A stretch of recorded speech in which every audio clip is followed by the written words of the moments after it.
G'day everyone, and thanks for joining me here today on the Biker Bar.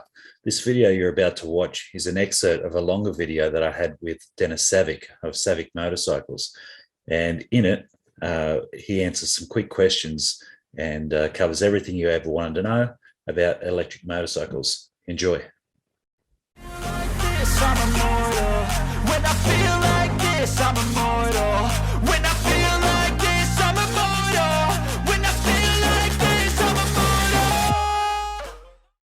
All right, we'll start off with an easy one.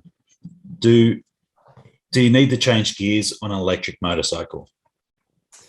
Depends on the manufacturer. So there was a bike called the Bramo some time ago. They folded or sold a while ago. Anyways, they had a 6-speed gearbox because their hypothesis was people want to, they want an electric bike, but they still want to be able to change gears. And I don't think that was the right hypothesis. I think one of the things that's awesome about electric bikes is how simple and easy it is to ride and not having to worry about a clutch or anything like that, and less maintenance and all that kind of stuff. So at the moment, no. Most electric bikes I think on the market are twist and go and no clutches. I think that down the track, we will possibly see 2-speed electric motorcycles, because if you're direct drive like we are, there's a trade-off between torque and top end speed. You can't really have both without a drastic gearing ratio, and then even then it's hard to control. So I suspect that in the future some electric motorcycles will have a low gear and a high gear if you do want to go faster than 150 k's an hour or something like that. So our top speed is about, we still need to verify it with a test, but we suspect we'll get something between 170 and 190. Okay. And that's because we have a top rating or a maximum rating of our motor speed, and we're direct drive with a gear ratio, and selecting that gear ratio depends on a few factors. But if we had a 2-speed gearbox, you could just gear down and blast up to 300 k's an hour or something like that. Right. Hypothetically. So short answer is no. Maybe at some stage down the track, yes. Okay. Does the bike maintain the same power as the battery drains? No, it doesn't. So the equation for power is P for power equals VI, right? V is voltage, I is current. So now, whilst you might be able to put out the same amount of current, your voltage will decrease as your battery drains, and so by default, the power you can put out is less. With combustion engines, you'd look at the CCs as an indication of power output. What do you look for in an electric motorcycle? Good question. So normally you'll look for power. So how many kilowatts? Because CCs, they're actually not an indication of can they do more or less. You might look at horsepower, and there's a direct relationship between horsepower and number of kilowatts. So now,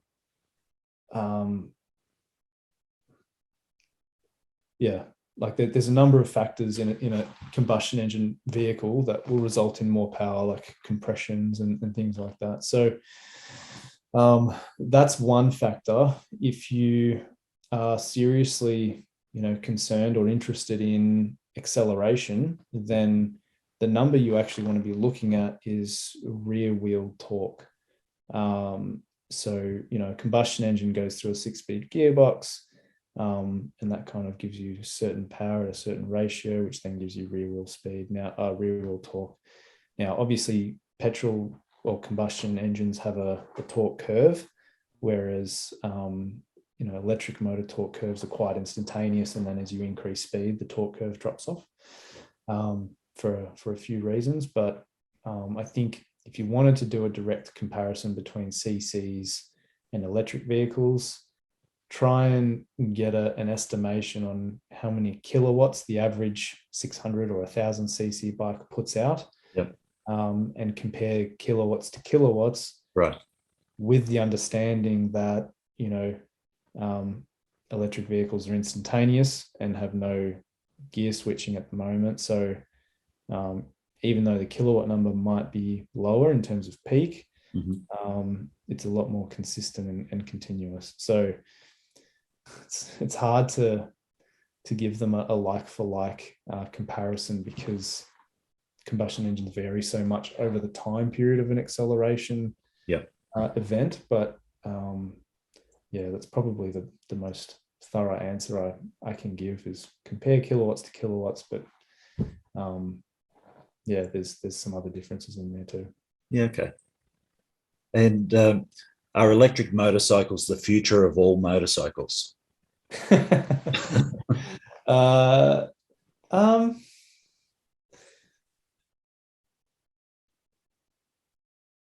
that's a very yeah, look,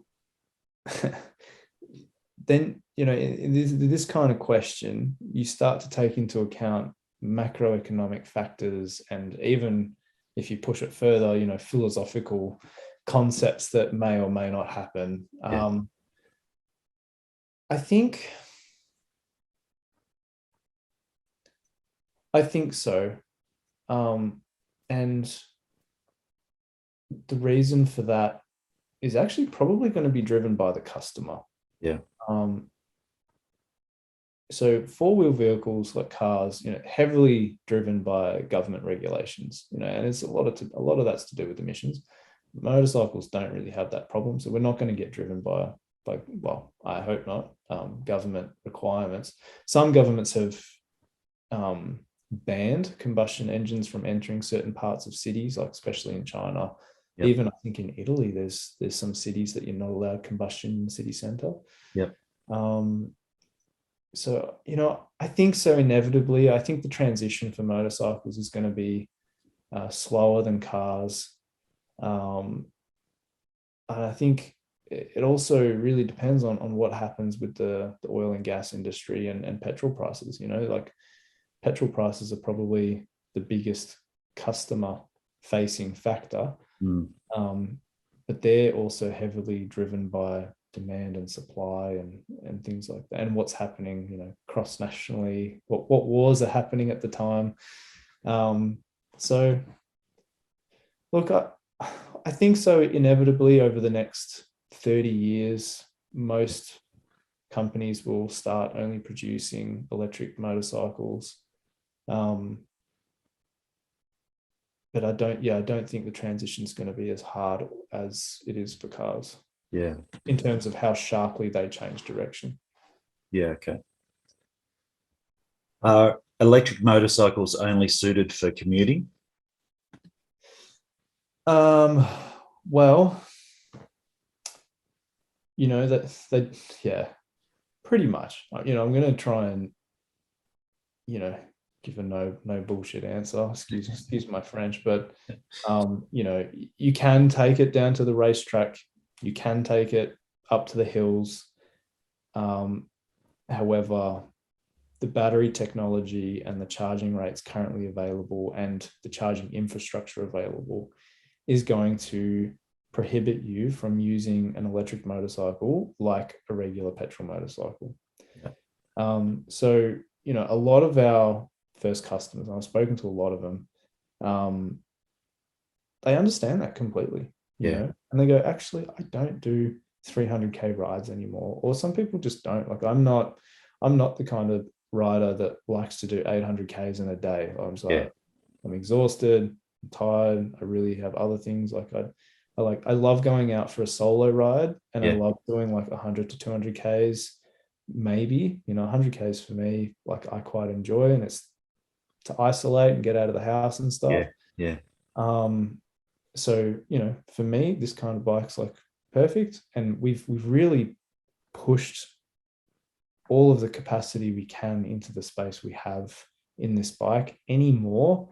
And a couple of things really start to suffer, and that's weight, but also, cost. It's going to cost customers a lot more to have a bigger battery. I think battery technology is changing very rapidly, and over the next 10 to 20 years, I suspect new tech batteries that have a much larger energy density, more capacity in the same amount of space, will become commercially viable. And so if you can, over the next 10, 20 years, go for 500, 600 Ks on a single charge, and it costs the same as a petrol bike, like that's a game changer. But the reality is, on a motorcycle with current battery technology, we don't have the real estate for it, nor is the charging infrastructure if you go out into the hills, right? Again, sorry, very long-winded answer. It'd be quite interesting to know, and I'm not asking you to answer this, but it'd be quite interesting to know how many people actually only go to work and back. It seems to be a question that comes up a lot with electric motorcycles. Well, I can't travel to between Queensland and Sydney. But are people really doing that? So it'd be an interesting question for people to ask themselves. Do I really? Yeah. Does that really matter to me? Yeah, and look, I mean, to some people it really does, and that's awesome. I think people, if that's what you like to do, like, wicked, do that. There was a study done with electric cars when they were looking at what size do we make a battery pack in a car, because costs, in the automotive industry, your cost of manufacture is a massive consideration. When I was working at Ford, like, you count every cent on that car is accounted for, right? If you need to increase something by $1 or $2, like, that's a big deal. You need to get approvals for that. You have a very serious justification for doing that. Like, a lot of people don't realize that. And when they were sizing battery packs, you look at, there were studies done to understand what the average travel distance is for a car. If you have an everyday electric car, how big do you need the battery pack to be? And they found that, I can't remember the exact statistic, I'll get this wrong, but it's like it was something ridiculous. It was like between 80 and 95% of people on a daily basis don't go more than like 35 Ks. In total travel, so to work and back.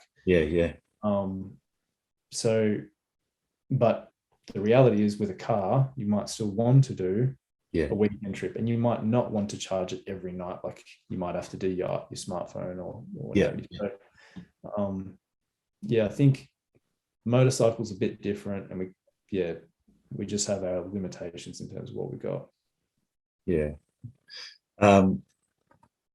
And on that, I guess some of the questions around are electric motorcycles too heavy to manage?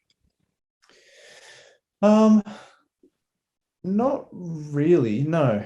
I mean, they are heavier than some bikes, but I think, a lot of Harleys kind of weigh, I'm not picking out any particular brand, right? The Harley Livewire weighs 265 or 260. I'm not certain, but I gave it a test ride, and it felt like really nice. Like, it was, didn't feel like a heavy bike. Our production vehicles are going to weigh about the same. And I mean, when you prototype things, they're not going to be as optimized as production. So our prototypes that I showed you on the screen before, they actually weigh 300, and we can still ride those relatively. You can't throw it around like an MT-09, right? They're just very different vehicles. And it's not an R1 or an R6. I can't remember which one. I think the R1 weighs sub 200 or just over 200. And they're a lot easier to ride around. So a lot of that weight does sit in the battery pack. The battery pack weighs between 80 and 100 kilos, depending on the capacity. So once battery technology improves, either that weight's going to come down or your range is drastically going to go up. But the weight's quite high. But the short answer to your question is no, it's not actually all that difficult to manage. Okay. And Is it true that you have instant torque and instant power on an electric motorcycle? Yes, that's a very easy one to answer. I think you did answer that one before. Um, how much maintenance and servicing is required for an electric motorcycle? So basically, we're still confirming what our service schedule is going to be. The short answer is a lot less than a petrol motorcycle. You don't have 6 monthly or 12 monthly oil changes. You don't have trans fluid or we do have coolant, but we run basically water, so we don't because our temperatures don't get too high. We don't get boiling. Right. So you actually don't need to change that all that much. And we think our service structure or service schedule is going to look like, first service at 1,000 or 2,000 Ks, just so we can check the bike over, make sure everything's good. Yep. And then the next one might be, 20,000 Ks or something like that. We've gone with the belt drive to decrease, chain maintenance and cleanliness. Yeah. Yeah, not very much is the short answer. Yeah. Okay. And you mentioned range, city versus highways before. How is range so much greater in urban environments as opposed to highway riding? So, okay, the big difference between petrol and electric is when you're static at a traffic light, you're not using any energy in an electric bike. In petrol, you've got idle, so you're still burning fuel. Yeah. Now, what happens is, okay, so let me take a step back. In a petrol bike, in a full petrol tank, you have X amount of energy to burn. And because you have gears, so, man, that's a complex question to answer. Yeah. Very, very technically, but in short, there are two major things that impact energy losses in the bike. And the biggest one is actually aerodynamics. Bikes have shocking aero. Like, there's a lot of turbulence that comes off a rider when you're punching through the air. But what people might not know is that the relationship between drag and your speed is, I think, an inverse square relationship. So it's not linear. If you're going 100 Ks an hour and can do 100, it doesn't mean that if you go 200 Ks an hour, you can only do 50. You might actually only get like 10 Ks, because at 200 Ks an hour, the losses from the aero are increasingly more expensive, right? Yeah, right. So when you're riding around the city, now aero doesn't actually come into play above, I'm going to get this wrong too, I think it's 40 or 60 Ks an hour. I think it's 40 Ks an hour. Yeah. You have very, very little drag because the relationship's you're still in that kind of low drag point. Yeah. When you start getting to 60 and 80 Ks an hour, that's when you start increasing. And then, 110, 120, etc. You've got more and more drag. So yeah, that's why the difference is quite high. Yeah. Okay. And do extreme temperatures affect the performance of a bike? Yep. I mean, just like any bike, really. We engineer the vehicle to be able to cope with, we try and foresee what worst case scenarios might be and engineer around that. And so, but yeah, like, if your battery pack is too cold, it won't charge without a heater. They have to be at a minimum temperature in order to charge. Yeah. Because all the liquid in them is frozen, right? So, and then at really hot temperatures, batteries can start degrading. So we have a derating strategy to make sure the battery thermals are okay. Mm-hmm. And so if you're riding around on a sunny 50-degree day Celsius, and you've got heat radiating off the road as well, the ambient temperature might be, let's say, 40 degrees, but the heat coming around from the environment to the bike might actually be 60 because you got the heat radiation. Yeah. And so that now battery temperature shouldn't go above like 50 or 60 degrees. So you've got to then cool that and manage it. So extreme temperatures, yes, just like any vehicle, you might get some deltas in there, but they have to be quite extreme. Yeah. Okay. All right. We're going to have one last question. How long will a battery last before it needs replacing? Good question. So it really depends on how you've treated your battery pack. Yeah. If you deep discharge all the time and fast charge all the time, you are hammering the cells. It goes back to that 1C, 10C rating that I mentioned. So when batteries are tested, they're tested at their 1C rating: charge, discharge, charge, discharge, charge, discharge. And what they find is that they actually they decrease in capacity over time. But they stop testing after 5,000 cycles because they consider that infinite life, right? Now, look, the short answer to your question is we suspect that our battery packs are not going to need replacing for anywhere up to 10 or 20 years or something like that. Yeah. But it all depends on how they're managed over time. And one of the things that we track via the data that we collect off the bike is what kind of charge rates, how long were they on charge, were they deep discharged, and we then have digital twins and we can plug that into algorithms and see and forecast what the health of the pack is going to be. Yeah. Okay. And then tweak algorithms and update the bike again. So the very short answer is, we suspect 10 to 20 years, but it heavily depends on how the vehicle's treated. I'm immortal. When I feel like this, I'm immortal. When I feel